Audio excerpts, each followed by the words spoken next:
Alright there guys, and welcome back to another video. Today, we're finally covering Komi San. That's right. After the countless memes that we've seen through her manga panels over the last couple of years, her anime adaptation is finally here. So let's get straight into it. Komi is a very shy girl. She happens to have a communication disorder called Komi Show, which makes it very difficult for her to socialize with people.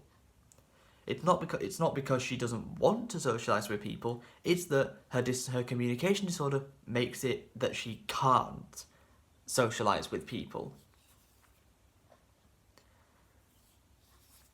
And from the get-go, everyone around in the school that she now goes to is just infatuated with her by just looking at her. I mean, you can see her on screen right now. It's not hard to see why all the characters are infatuated with her.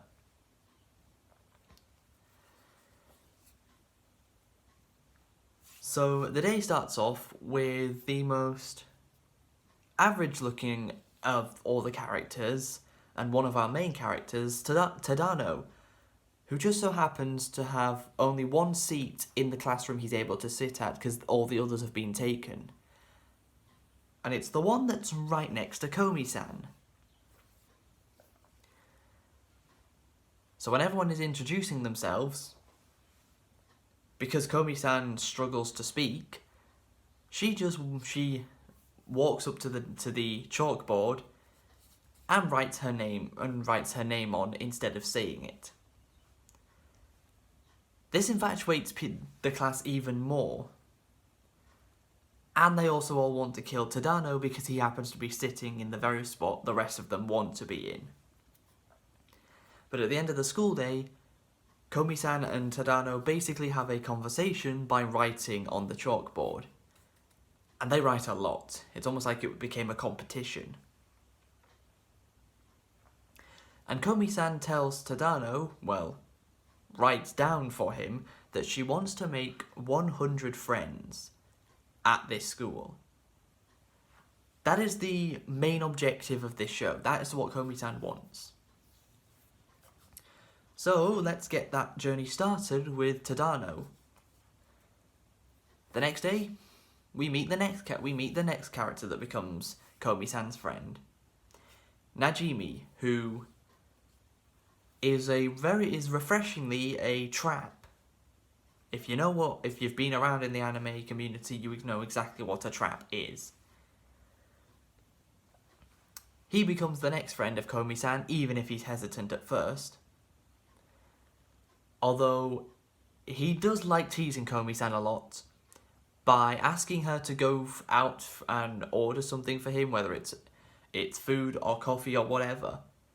When he's explaining what he wants her to order for him, he explains it so fast that the show literally speeds up what he's saying to make him sound like a chipmunk. And that became a running gag because it's not the only time he does it. Because he's explaining so much for what he wants her to do, the show's just like, yeah, I'm not having him say all of this this slowly. Let's just speed it up and make him sound like a chipmunk. It'll be fine. And that happens at least 3 times in the show.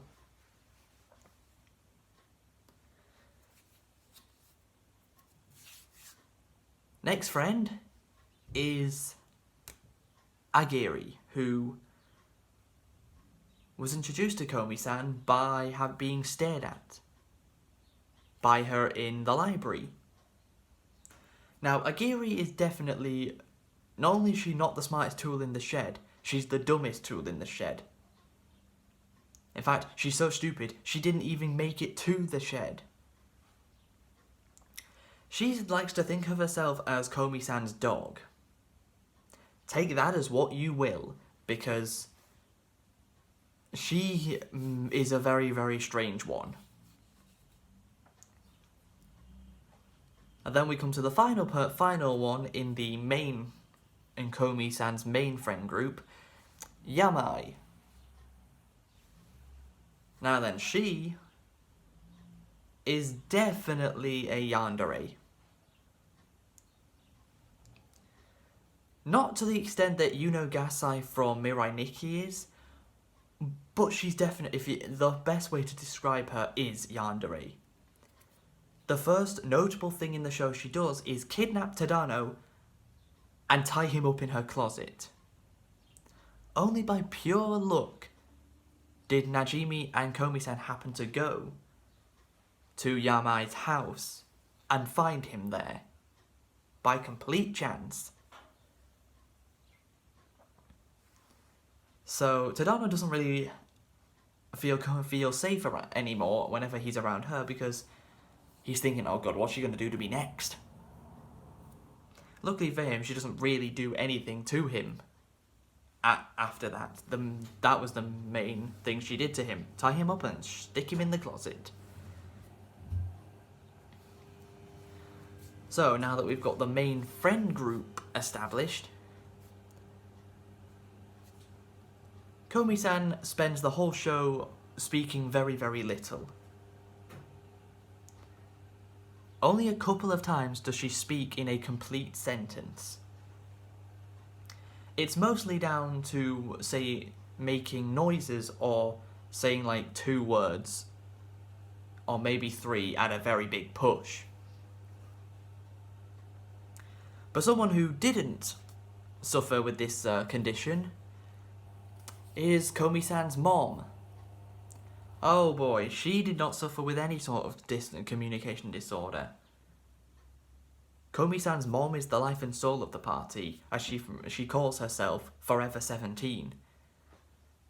Another show where the main female character's mom is just as, if not maybe more attractive than the actual female main character. Of course, another very good recent example, well, recent-ish example of this is Uzaki-chan. Yeah, Uzaki-chan, she's okay. She's not that good looking, but hoof, her mom. That's more like it. So yeah, another case of this.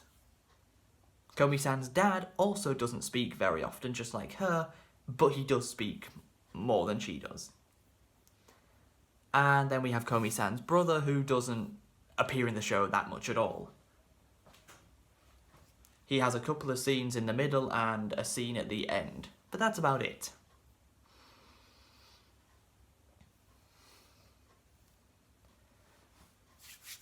So the next part of Komi's friend group that doesn't appear within the group as much, but end up becoming part of it, we have a girl with pink hair who basically makes it her entire goal to beat Komi-san, whether it's in sports, academics, or whatever. Now, what makes this rivalry quite funny is the fact that Komi-san has no idea she's actually even competing with this girl. She isn't even aware that she's a rival of her. And the final one, for the immediate friend group that doesn't appear in it as much, but does appear in it enough, is this girl who thinks she's not human. She thinks she's something else. The best way to describe her is Rui from Orimo. If you guys have watched Orimo, you know, the Oni-chan anime, if you know what I mean, the goth lolly girl. Yeah, this girl, she's kind of like Rui. Only she's even more into it than Rui was.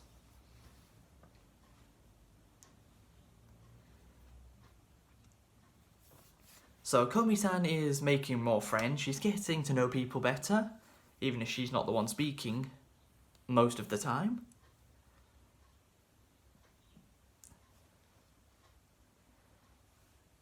She even gets her a phone for the first time, and what we learn is she's a lot better at speaking on the phone with people than she is in person to them. And something you were probably waiting for me to mention right at the beginning, but I didn't, is that Komi San has two very specific expressions. And funnily enough, the one you're looking at right now isn't even one of the main two.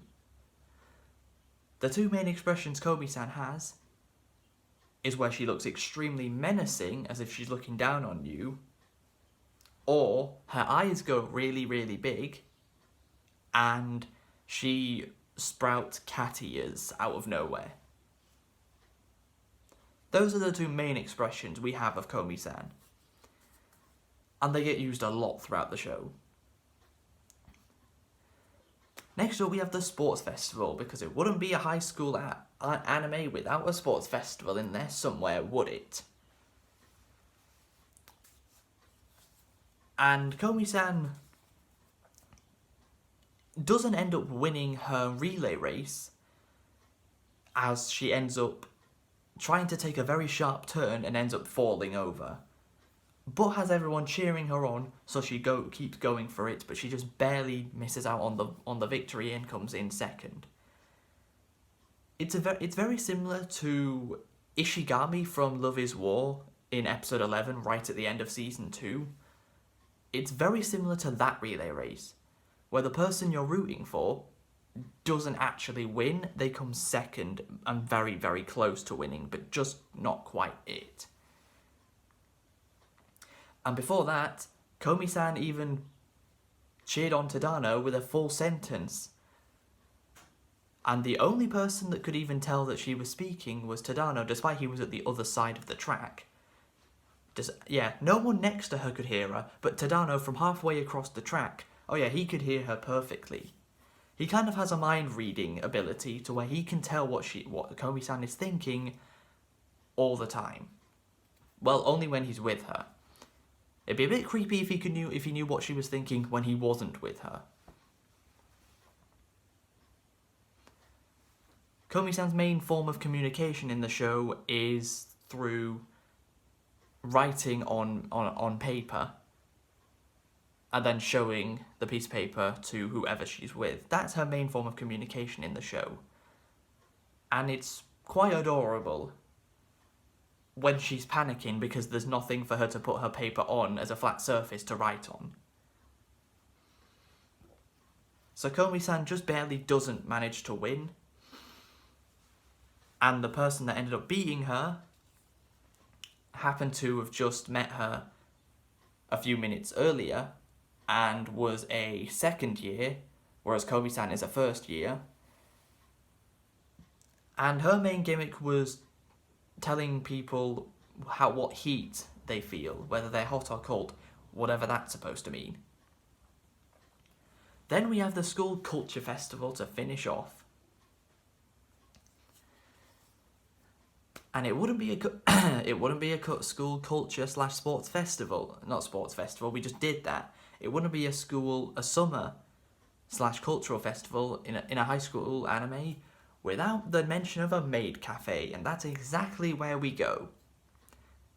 Komi-san's class do a Maid Cafe, and Tadano has to dress up as one of the maids, meaning he has to put on a wig of long hair, and his little sister just so happens to go to the cafe and sees Tadano, takes a picture of him, sends it to their mom, and it's like, yo, Oni-chan's a transvestite. That's literally what she said as well. That direct quote. Komi-san's mom ends up going to the cafe, and everyone treats her with the same goddess-like feel that they treat Komi-san. And then Komi-san's brother even comes in. This is what I meant by there's a scene of him right at the end of the series. And all the girls are completely infatuated with him. He sits on the throne that they made for Komi-san for like 15 seconds and then leaves. And that was his big appearance. And the show finishes off with confessions. You know how the confession that Sukata did to Mai in Bunny Girl Senpai? How he was on the ground and shouting up to her? It's like that, but this time they're standing on... The person doing the confession stands on the roof of the school and says it downwards to everyone else. So Yamai goes up there, and her confession is that she's in love with Komi San. However, if you'd been watching the show, you'd already figured that one out. So it's quite strange how all the students there go screaming and absolutely batshit crazy when this was quite obvious and should have seen this coming. But no one saw this coming, apparently. What have you lot been doing then, if you didn't notice this? Then, when Komi-san goes to do her confession, the plan was to make it something about the Maid Cafe for more advertisements. Even if Najimi has been overstepping the boundaries a little bit too much and screwed over his class from winning the grand prize of the culture festival for his inappropriate behaviour. Komi-san wanted to say maid, but ended up saying meow instead. I found that hilarious. And the students at the school just decided to go with cat maid, which that's kind of what Komi-san is. She kind of is a cat maid. Then the lot of them go to karaoke,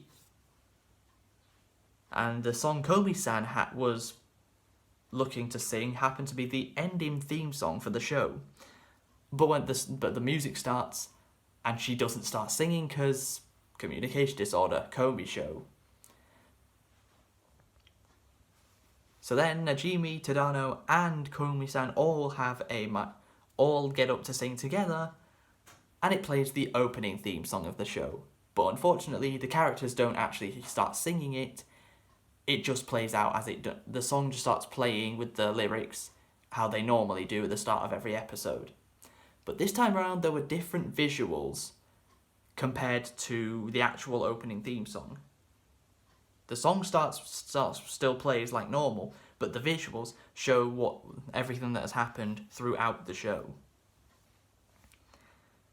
And the show ends right at the end after the credits with Komi-san holding up a poster that basically says Komi-san Season 2 will be airing April 2022. Only 6 months after the first season aired. That's pretty quick, isn't it? That might be the fastest I've ever seen a new season of a show start to when the first season of the show ended. 6 months. That's not a lot. That's not long. Well, no, the start. Komi-san started airing 6 months before the second season starts airing, so it'll start airing 3 months after the first season ended. So it's looking like I'll be covering both of the Komi-san seasons this year. Of course, we've just done the first season here. We'll be covering the second season sometime in probably July. If it starts in April, that would make the most sense. But yeah, I hope you guys have enjoyed this video. If you have, please be sure to leave a like, subscribe if you're new, tell me what you thought of Season 1 of Komi Can't Communicate, and until next time, catch you later.